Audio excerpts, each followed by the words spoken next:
खंडहर। बात उन दिनों की है जब मैं कॉलेज का स्टूडेंट था। अपने कॉलेज की ओर से हम सभी कैंप के लिए एक जंगल गए थे। हल्की ठंड थी, अतः रात में हम सब ने पूरी रात कैंप फायर के साथ डांस करके गाने आदि का प्रोग्राम तय किया। मुझे और सभी साथियों को कैंप फायर के लिए लड़कियां इकट्ठी करने का भार सौंपा गया। मैं निकला तो सबके साथ ही, लेकिन जंगल के प्राकृतिक सौंदर्य में भटकता हुआ अकेले बहुत दूर कहीं निकल गया। अचानक आसमान में बादलें छा गईं और गरज के साथ बारिश होने लगी। बादलों के लगातार गरजने से मैं पेड़ के नीचे खड़ा रहना मुनासिब ना समझा। आसपास किसी घर की तलाश में एक दिशा में भागने लगा। मुझे कुछ ही दूरी पर एक लाल ईंटों से बनी शानदार बिल्डिंग नजर आई। बिल्डिंग रोशनी से पूरी नहाई हुई थी और उसमें ढेर सारे लोग हैं, ऐसा दूर से ही लग रहा था। मैं तेजी से भागते हुए उस बिल्डिंग में जा घुसा और सामने से आती हुई एक खूबसूरत नर्स से टकराते टकराते बचा। नर्स ने मुझे घूर कर देखते हुए कहा, बहुत अधिक भीग गए हो, सर्दी लग जाएगी। उधर बाई और एक स्टोर रूम है, वहां जाकर जो भी मिले उससे कहना सिस्टर जूलिया ने दूसरे सूखे और साफ कपड़े मुझे देने को कहा है, वह तुम्हें कपड़े दे देगा। मैं हक्का बक्का मुंह फाड़े सिस्टर जूलिया को देखता रहा। मुझे एकदम से यह समझ नहीं आया कि मैं क्या करूं। मेरी स्थिति देखकर सिस्टर जूलिया खिलखिलाकर हंस पड़ी और बोली, पहले तो तुम अपना मुंह बंद करो, वरना मुंह में मच्छर घुस जाएंगे, और जब जाकर वैसे ही करो जैसा मैंने कहा है। मैं हल्के से हाँ में सर हिलाकर सिस्टर की बताई दिशा में जाने को मुड़ गया। अभी कुछ के 10 कदम ही चला हूँगा कि मेरे कंधे पर किसी ने हाथ रखा। मैं चौंक कर पीछे मुड़ा और अपने सामने आर्मी की वर्दी में एक युवक को खड़ा मुस्कुराता पाया। मेरे चेहरे पर आश्चर्य का बादल अपना घर बना चुका था, जिसे देखते ही उस युवक को हंसी आ गई। उसने धीमे किंतु दृढ़ स्वर में कहा, मैं कैप्टन विनोद हूँ और यह हमारे देश की आर्मी का हॉस्पिटल है। कैप्टन विनोद की बातों ने मुझे आश्वस्त कर दिया। मैं अब धीरे धीरे सामान्य हो गया और मैंने कैप्टन मिस्टर जूलिया की कही बातें बताई। सुनकर कैप्टन विनोद के चेहरे पर रहस्यमय मुस्कान फैल गई और वे बोले, तो सिस्टर जूलिया से भी मिल चुके? जी, क्या मतलब है आपका? कुछ नहीं, चलो मैं तुम्हें सूखे कपड़े देता हूँ, चेंज कर लो, नहीं तो सच में सर्दी लग जाएगी। और मैं कैप्टन विनोद के पीछे पीछे एक बड़े कमरे में पहुँच गया। कमरे के चारों ओर हरे रंग के पर्दे लगे हुए थे। एक ओर एक बड़ा सा बेड पड़ा हुआ था और उसके सामने एक सोफा था। बीच में एक टेबल था जिस पर 2 ग्लास, एक बड़ी बोतल ब्रांडी की और 1 या 2 पत्रिकाएं पड़ी हुई थी।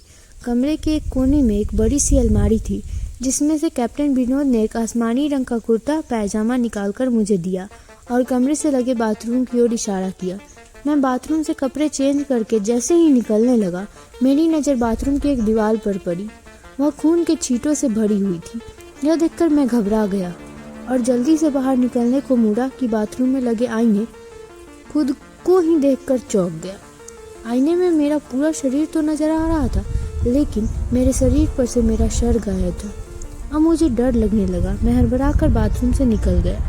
मुझे इस तरह बाहर निकलते देख कैप्टन विनोद ने हंसकर पूछा, क्या हुआ? अरे हाँ, तुमने तो अब तक मुझे अपना नाम ही नहीं बताया। कहाँ जाओगे? बाहर बहुत तेज बारिश हो रही है, लेकिन तुम जाना क्यों चाहने लगे अचानक? यह मैं समझ नहीं पा रहा हूँ।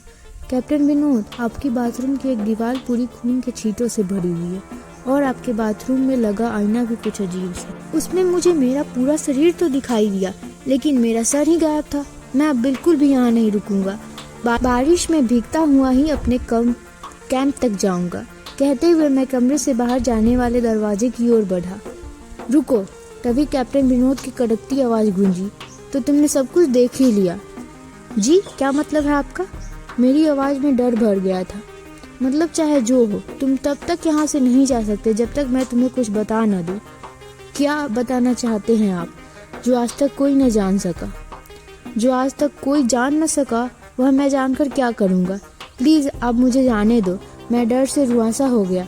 नहीं, बिल्कुल भी नहीं, और तुम्हें मुझसे डरने की भी कोई जरूरत नहीं। सैनिक सबकी रक्षा के लिए होते हैं। मैं तुम्हारी सुरक्षा ही कर रहा हूँ। कैप्टन विनोद के स्वर में कोमलता थी। आओ मेरे साथ इस सोफे पर बैठ जाओ, मैं तुम्हें एक कहानी सुनाता हूँ। कहानी खत्म होते ही मैं तुम्हें तुम्हारे कैंप तक जीप से छोड़ आऊँगा। वैसे भी तुम अपने साथियों से काफ़ी आगे निकल आए हो, वहाँ तक तुम अब चलते हुए शायद पहुँच न पाओ। कैप्टन विनोद के स्वर में जाने कैसी आश्वस्ति थी। मैं जाकर उनके बगल में बैठ गया। कैप्टन विनोद ने कहना शुरू किया, दुश्मनों ने धोखे से हमारे अस्पताल को अपना निशाना बनाया। दुश्मन देश के 2 सैनिक हमारे सैनिक के वेश में एक हमारे ही घायल सैनिक को लेकर आए। वह घायल था और हमारे देश की सेना ने उसे बहुत ढूंढा लेकिन नहीं मिला था। शायद साजिश के तहत उसे घायल होते ही घुसपैठियों ने कहीं छुपा दिया था। अचानक अपने खोए सैनिक को अपने हॉस्पिटल में पाकर सभी खुश हो गए और बिना अधिक पड़ताल किए हॉस्पिटल के गेस्ट रूम में घायल को लेकर आने वाले वेशधारियों को ठहरने की इजाज़त दे दी। अभी उस सैनिक का इलाज चल ही रहा था कि जोरों का ब्लास्ट हुआ और पूरा हॉस्पिटल एक पल में खंडहर में तब्दील हो गया। लेकिन हॉस्पिटल तो अपनी शानदार स्थिति में खड़ा है।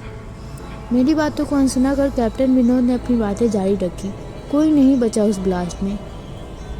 दीवार पर पड़े खून के छींटे भी उसी ब्लास्ट में मारे गए हॉस्पिटल के कर्मचारियों के हैं। हाँ, पर यह हॉस्पिटल तो मुझे खंडहर नहीं दिखता। जवाब में कैप्टन विनोद के चेहरे पर रहस्य भरी मुस्कान फैल गई और उनका चेहरा अजीब से भावों से भर गया। मैं उनके चेहरे को देखकर अंदर से दहल गया। फिर भी मैंने हिम्मत कर पूछा, आप उस ब्लास्ट में कैसे बच गए? सुनते ही कैप्टन विनोद ने ठहाका लगाकर हंस पड़े और मुझ पर एक भरपूर नज़र डालते हुए कहा, यह कहानी आज से मात्र 10 वर्ष पहले की है और मैं तो आज से 50 वर्ष पहले मर चुका हूँ। इसके आगे उन्होंने क्या कहा मुझे कुछ नहीं मालूम। चेहरे पर गीलेपन का एहसास जब काफ़ी हुआ तो मैं जैसे नींद से जागा। मुझे घेरे हुए सभी मेरे सहपाठी और टीचर खड़े थे। मेरे आँख खोलते ही मेरे सर ने कहा, थैंक गॉड तुम्हें होश आ गया। तो क्या मैं बेहोश था? हाँ, तू जंगल में जाने कहाँ भटक गए थे? जब सभी लौट आए तो तुम नहीं आए तो हम सभी मिलकर तुम्हें ढूंढने निकले। काफ़ी दूर जाने के बाद हमने एक जीप आती दिखाई दी जिसमें एक आर्मी मैन तुम्हें पीछे की सीट पर सुलाए हुए हमारे कैंप को ढूंढते ढूंढते हुए आ रहा था। उन्होंने हम सबको भी अपनी जीप पर बिठाया और कैंप तक छोड़ा। हमने उन्हें काफ़ी रोकने की कोशिश की लेकिन वे कहते हुए चले गए, अभी नहीं रुक सकता, एक ज़रूरी काम है। जब हमने तुम्हारे बेहोश हो जाने और उन तक तुम्हारे पहुंचने के बारे में पूछा तो बोले सोमेश ही बताएगा और जो भी बताएगा वह सब अक्षरश सच होगा। सबकी उत्सुक निगाहें अपनी ओर लगी देख मैंने धीमे स्वर में पूछा, क्या उनका नाम कैप्टन विनोद था? सर ने हाँ में सर हिलाया। मैंने सबको उधर चलने की कहा जिधर से सबने जीप आती देखी थी। पहले तो सर तैयार नहीं हुए लेकिन मेरे बहुत कहने पर वे राजी हो गए। सुबह होते ही हम उधर की ओर गए। मैं उस जगह पर पहुंचकर गहरे आश्चर्य में डूब गया। वहां एक अधजला खंडहर था जिसके एक टूटे पत्थर पर लिखा था आर्मी हॉस्पिटल। ऐसे ही कहानी सुनने के लिए चैनल को सब्सक्राइब और बेल आइकन को प्रेस जरूर करें ताकि जैसे ही वीडियो अपलोड हो सबसे पहले आप तक पहुंचे।